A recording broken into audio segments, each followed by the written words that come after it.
Hey everybody, so we're here in our room 303 at the Montvale, and I've asked my lovely wife to read a little history about the Montvale. So here we go.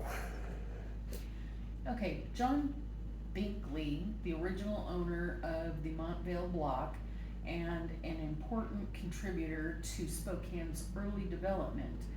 He was a member of the Spokane Club, and his son in law was Aubrey L. White, who became known as the father of Spokane's parks. Public domain photo in the background is the corner of Monroe and First. Looking south down Monroe, the Montvale block is on the right, and Kilmer and Sons hardware store is on the main floor retail space.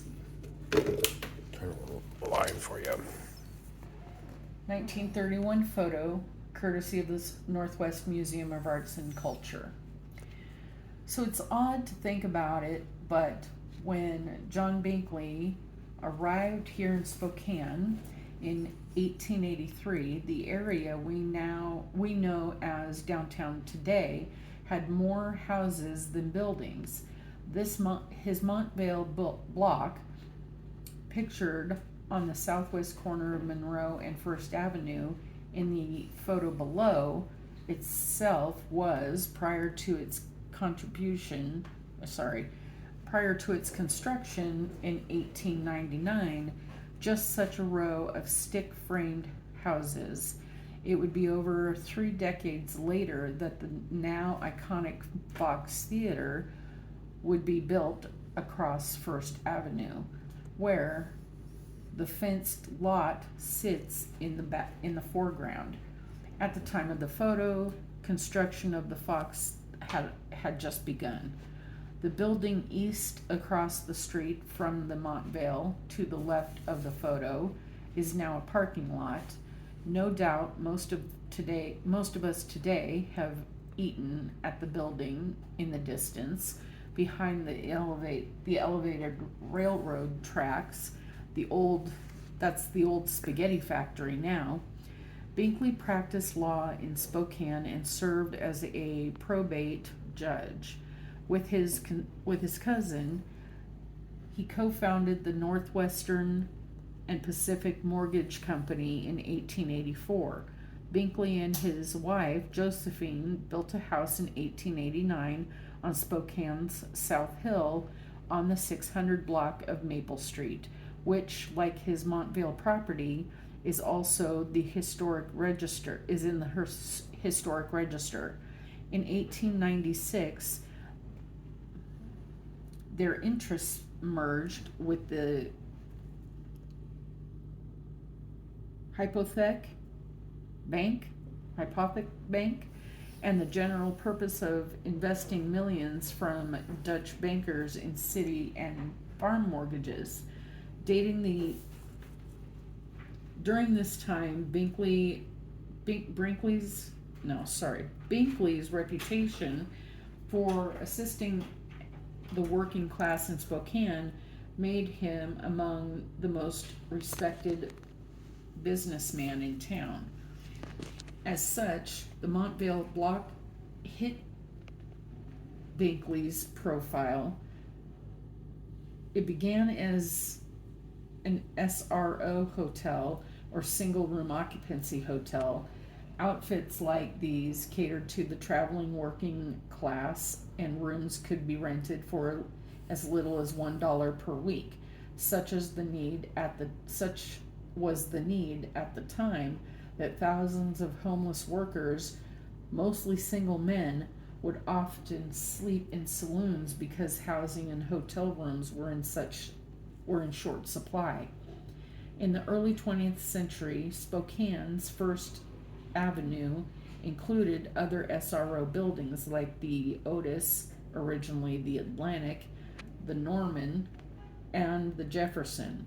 No doubt Binkley would be surprised to learn that his once working class hotel apartment building has now become a fine boutique hotel often romanticized and utilized today, not by the working men and women seeking a better life, but rather by entertainment seekers from the surrounding countryside in town to take in a show or a meal while visiting with friends and family.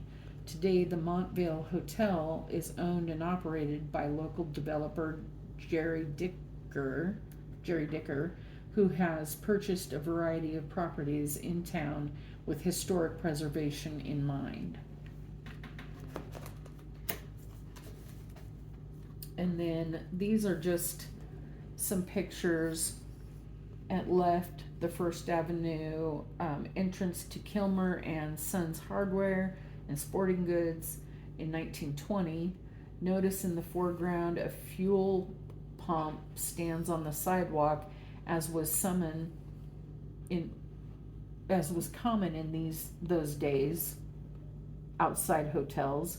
Below the interior of Kilmer and Sons, also in 1920, Kilmer also had a storage area in the basement where emergency ammunition for World War II was stored. Photos courtesy of the Northwest Museum of Arts and Culture. So with the upper two floors serving 60 rooms total for working class folk, the main floor of the Montvale was reserved for retail businesses. The Kilmer and Sons Hardware and Sporting Goods store occupied that space beginning in 1911. When Binkley died in 1951, his daughter Ethelyn sold the building to William Kilmer, who owned it until 1967. During this period, the Montvale Hotel functioned more practically as an apartment building with single men and women and even the occasional family. The Historic Registry nominations for the Montvale observes that tenants range of origin from Canada and the eastern United States to Germany, Norway, Ireland, and other European countries. By the 1970s, the rarely used apartment building was converted into the Spokane Youth Hostel, and then during the Expo 74, the building sheltered fair guests during their stay in Spokane. The Historic Registry nominations records that room rates during Expo 74 were a very affordable $2 per night.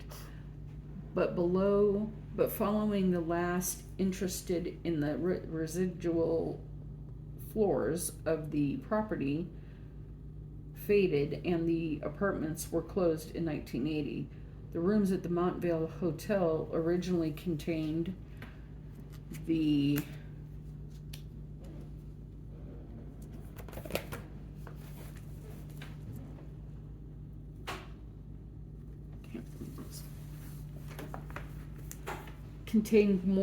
more than just beds. Eventually, rooms were fitted with closets and portable armoires and sinks with running hot and cold water.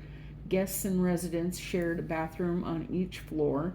In 2004, the Montvale was purchased by Rob Brewster, who remodeled the hotel and opened it as a transformed boutique property. No more sharing bathrooms, and a floor full of hotel guests. The Montvale Hotel, now modernized, features excellent beds, flat screen televisions, and yes, bathrooms in every room. The Fox Theater's renovation followed in 2007, adding to the sense of renewal and style on the west side of downtown Spokane. In 2015, Jerry Dicker purchased the Montvale, and it will be managed by Ruby Hospitality, also owned by Dicker. which includes the the Ruby Hotel, the Ruby 2 Hotel Ponderay, and the Ruby Suites.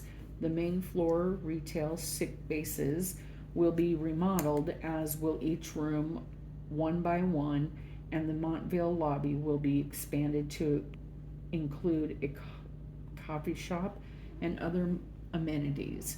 No longer an SRO, and with older hotels torn down or repurposed, the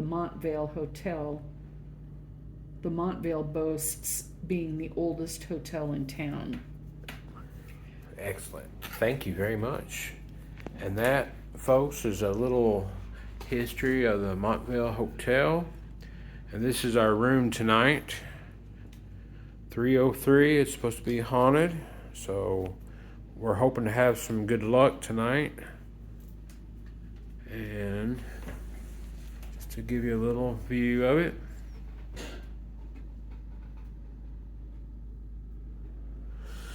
All right, we will see you later. Thank you very much.